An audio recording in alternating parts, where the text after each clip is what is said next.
concluons l'émission avec cette question. Qu'est-ce qu'il faut, qu'est-ce qu'il faut comme piste de solution en vue de trouver une désescalade ou tout simplement la réponse à cette crise qui persiste à l'est de la RDC. On commence par Eli Balemba. Selon vous, quelles sont les pistes de solution pour en finir une fois pour toutes? Est-ce qu'il faut encore des années pour attendre? Qui doit faire exactement les autorités? Pourquoi? Qu'est-ce qui doit être fait au niveau local, au niveau national et international? D'après les propos de l'opposition, la journée du 10 août, c'est presque un raté pour la République démocratique du Congo parce que ce n'était pas bien préparé selon ce que l'opposition venait de dire dans ces plateaux. L'opposition, messieurs les journalistes, l'opposition n'existe pas dans ce pays. L'opposition existe lorsque la majorité... Mais il y a ensemble lorsque la majorité... mais également...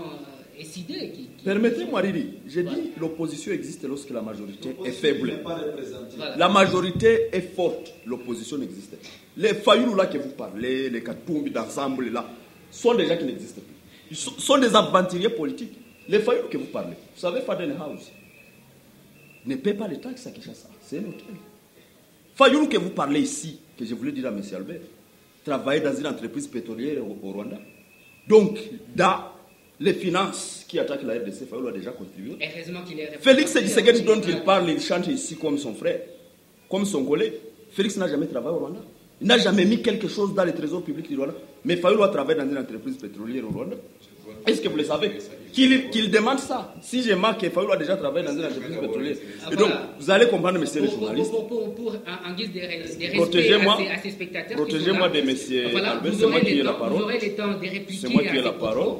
Eli Balemba, vous avez la parole. Et vous avez ma protection. Donc, moi, je vais donner les formules que moi, je peux faire, je peux laguer pour que la guerre finisse à l'est de la RDC. Première des choses, unissons-nous. Les choses d'Albert Matabar de Fayoulou ici. De diviser les gens, de venir parler les autorités comme sont ses collègues de classe. Nous devons nous unir. Nous devons avoir l'esprit patriotique.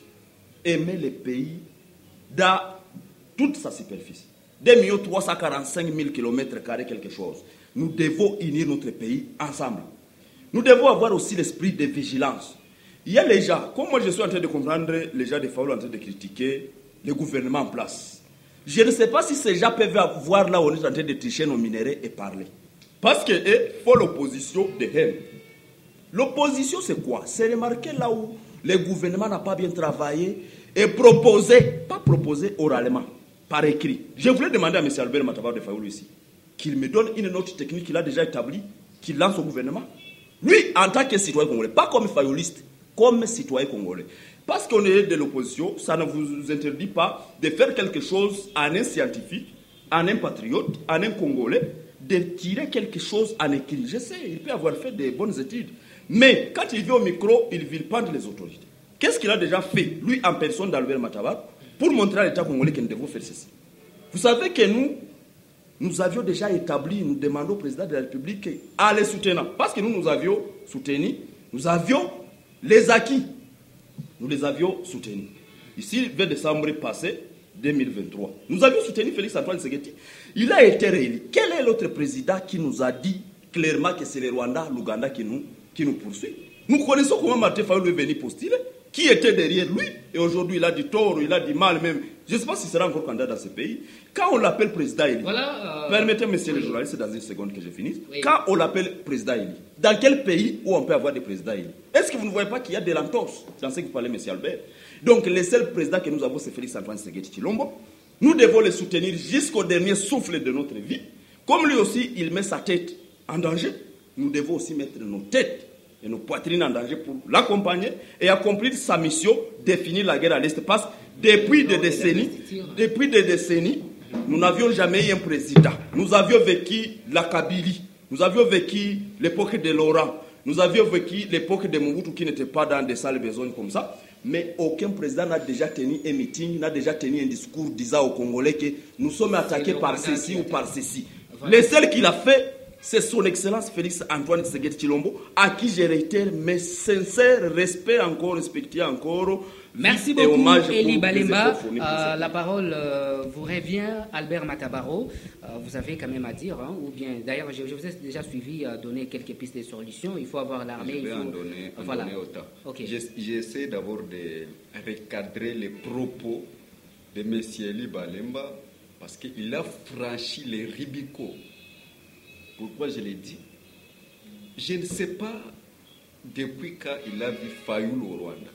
J'espère qu'il peut nous donner d'abord l'année, parce que cette émission doit quand même être scientifique, avec des éléments palpables ou encore des éléments irréfutables en cas de la rigueur de la justice. Parce que c'est de ça qu'on parle.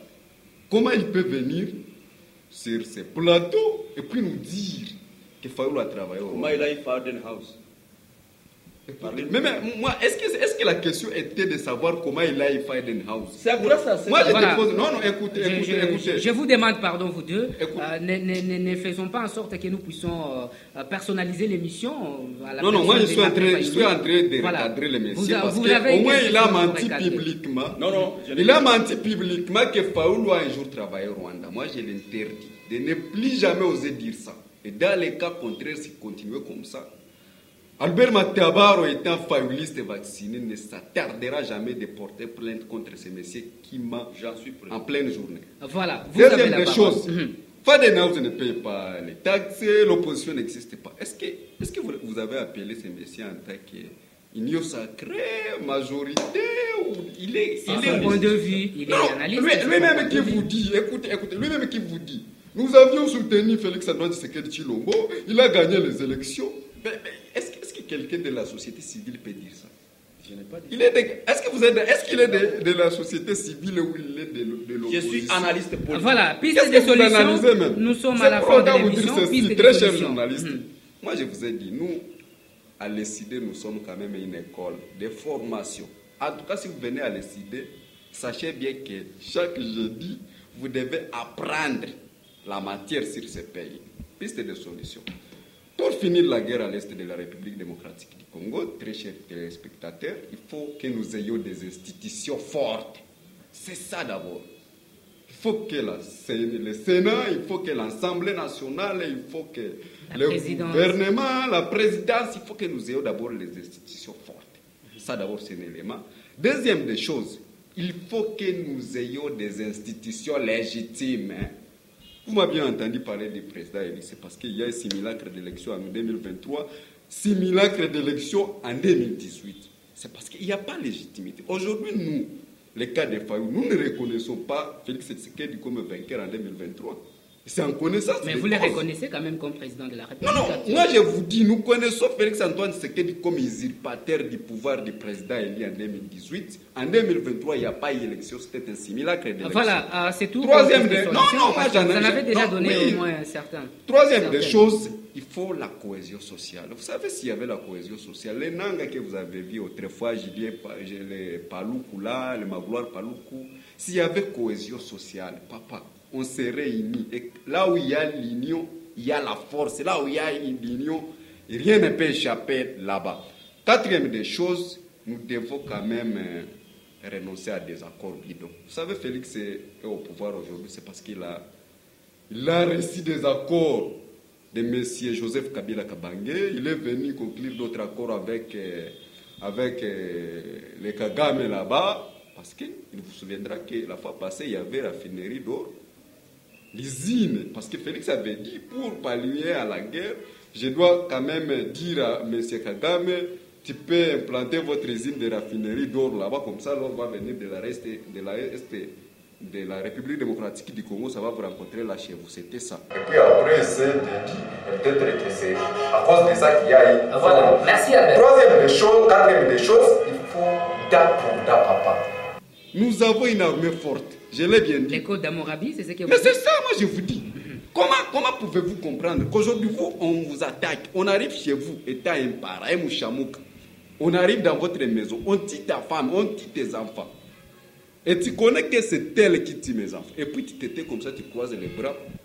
Et puis tu dis que non, nous devons passer aux négociations. C'est le seul président, depuis que j'existe, depuis que nous lisons l'histoire, c'est un seul président qu'on peut attaquer son pays.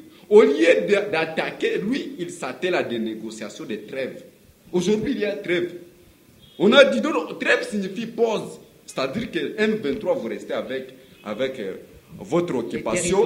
Nous, on reste aussi avec notre occupation. Est-ce que vraiment... Voilà, il y a beaucoup à dire. Peut-être dans les prochaines émissions, on aura à développer beaucoup plus la thématique d'aujourd'hui.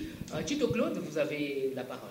Oui, seulement qu'au nom de la majorité, je me permettrai de balancer la Constitution et les textes de notre pays juridique dans le compte Twitter de Martin Fayoul et ses communicateurs afin qu'ils puissent bien les apprendre comment communiquer et qu'à communiquer et qui parler lorsqu'ils sont devant les plateaux. Je n'aimerais pas qu'il personne qui connaît très bien. Vous savez, dans la liberté d'expression, n'oblige pas le trans à l'autorité, n'oblige pas de dire les mensonges. Nous avons les textes, donc même je ne sais pas si Martin Fayoul aujourd'hui il peut être aussi victime des textes. C'est trop regrettable pour une personne qui se battait être président de la République. D'ailleurs, ça c'est en danger. Et donc j'aimerais d'abord dire à M. Albert qui vient du Rwanda hier, je sais qu'il était en voyage, j'aimerais l'informer et lui dire que Primera Gold est aujourd'hui au Sud Kivu. Il connaît ça très bien, Primera Gold. Ce qu'il a voulu accuser que le président, son excellence Léon Dédié, Félix Tshisekedi a voulu déplacer ça au Rwanda. Je vous informe, j'informe à votre président, même à votre parti, à vos militants, que Primera Gold est désormais en République démocratique du Congo, plus précisément au Sud Kivu. Ça, c'est une information et il doit aussi prendre ça en considération. Partant de ce qu'il est en train de vouloir trop dire pour ne rien dire, vous savez qu'un enfant qui parle trop, il pense qu'il défend son père alors qu'il est en train d'étaler la dignité de son père. C'est qu'Albert est en train de faire et le nuire abondamment. J'espère que lui-même, il saura où est-ce qu'il va se répandre ou se repenser ou faire comment parce qu'il a tout dit sans rien dire. Comme piste de solution aujourd'hui de ce que nous traversons dans notre pays, en particulier l'Est de la République démocratique du Congo, ce que nous travaillons, ce que travaille le gouvernement aujourd'hui, c'est l'amélioration des conditions de vie des Congolais. Lorsqu'il y a ça, nous avons dû, une fois les conditions de vie sont améliorées, nous devons travailler par la cohésion sociale. La cohésion sociale, donc, cherche à dénicher tous ces aigris-là congolais qui ont voulu soutenir le rebelle Diomvetro, qui ont voulu soutenir le Rwanda. Là, je cite Corneille Nangaa, je vois Bertrand et les autres là. Ce sont des Congolais qui ont trahi le pays et à bientôt, j'espère qu'ils seront sévèrement condamnés, ils vont répondre aussi conformément à la rigueur de notre constitution. Vous savez que depuis la prise du pouvoir du président Félix, le Congo était indépendant, le Congo était par terre, mais il a cherché comment militer sur la refondation de l'État, mais aussi la bonne gouvernance. Lorsqu'il y a la bonne gouvernance, c'est là où nous allons apprendre à nos amis de l'opposition que nous sommes un pays reposé sur la démocratie. Il y a les voies là où les démocrates réagissent, mais aussi dire que non, les dents pour dents et pour eux, nous sommes un pays qui a participé à la Déclaration universelle des droits de l'homme. Nous les donnons toujours des leçons aux amis de l'opposition et ils ne savent pas que nous devons procéder par exemple comme nous sommes un pays de pacificateurs et ils ne savent pas que même nous devons échanger pour chercher le climat de paix, mais comme eux ils veulent aller à l'encontre de notre constitution et demandant même la révolte de la population. C'est pas ça le Congo. S'il y a un autre Congo que vous avez créé avec votre président élu dans la rue ou comment on ne sait pas, mais vous devez respecter le pays et son président. Ces gens nous doivent beaucoup de respect. Voilà, merci beaucoup Tito Claude. Je vous remercie vous toutes et vous tous qui suivez notre chaîne, les Cris d'Alarme TV. Merci à tout le monde d'avoir participé dans cette émission. Merci à vous Eli Balemba d'avoir été là. Merci beaucoup messieurs les journalistes de m'avoir invité à cette journée de Génocoste. Merci aussi également à toute la population de la République du Congo qui nous a suivis. Merci au bon Dieu qui nous a fait arriver à cette journée et nous demandons paix éternelle aux âmes qui ont disparu dans ce génocide. Voilà, merci beaucoup Albert Matabar d'avoir participé dans cette émission. C'est des millions de Congolais qui vous a remercié. C'est Martin Fayoulou Madidi à travers la bouche autorisée Albert Matabar qui vous remercie. Merci beaucoup, Tito Claude, d'avoir participé dans cette émission. Oui, c'est de maintenant ou à jamais que les Congolais ne seront plus tués, violés, volés sous l'impuissance des Nations Unies. Donc nous appelons à tout Congolais vivant dans le pays, à l'extérieur du pays, de rendre hommage aux victimes de guerre nous imposées par les pays voisins. Tito Claude vous remercie. Daniel Kaoukula, c'est mon nom. J'ai présenté, modéré donc cette émission. La technique finance assurée par celui qu'on appelle Vincent Boami, mais également make-up et logistique assurée par Esther Kisunga. Merci et on se retrouve à un prochain numéro. Bye bye.